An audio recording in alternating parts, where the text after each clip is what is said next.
विद्या का सदुपयोग। एक व्यक्ति पशु पक्षियों का व्यापार किया करता था। एक दिन उसे पता लगा कि उसके गुरु को पशु पक्षियों की बोली की समझ है। उसके मन में ये ख्याल आया कि कितना अच्छा हो अगर ये विद्या उसे भी मिल जाए तो उसके लिए भी ये फ़ायदेमंद हो। वह पहुंच गया अपने गुरु के पास और उनकी खूब सेवा पानी की और उनसे ये विद्या सिखाने के लिए आग्रह किया। गुरु ने उसे वो विद्या सिखा तो दी, लेकिन साथ ही उसे चेतावनी भी दी कि अपने लोभ के लिए वो इसका इस्तेमाल नहीं करें, अन्यथा उसे इस कुफल भोगना पड़ेगा। व्यक्ति ने हामी भर दी। वो घर आया तो उसने अपने कबूतरों के जोड़े को यह कहते हुए सुना कि मालिक का घोड़ा 2 दिन बाद मरने वाला है।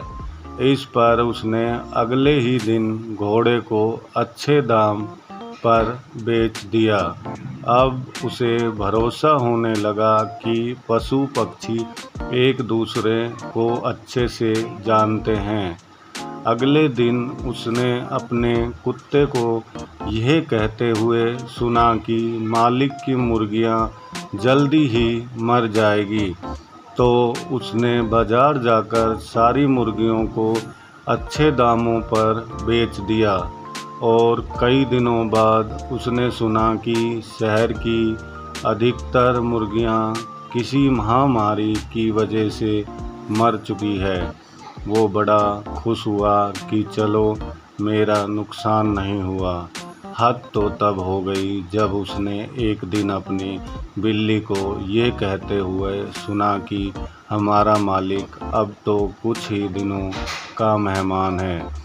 तो उसे पहले तो विश्वास ही नहीं हुआ, लेकिन बाद में अपने गधे को भी उसने वही बात दोहराते हुए सुना तो वो घबराकर अपने गुरु के पास गया और उनसे बोला कि मेरे अंतिम क्षणों में करने योग्य कोई काम है तो बता दे, क्योंकि मेरी मृत्यु निकट है। इस पर गुरु ने उसे डांटा और कहा कि मूर्ख, मैंने पहले ही तुमसे कहा था कि अपने हित के लिए इस विद्या का उपयोग मत करना, क्योंकि सिद्धियां न किसी की हुई है और ना किसी की होगी।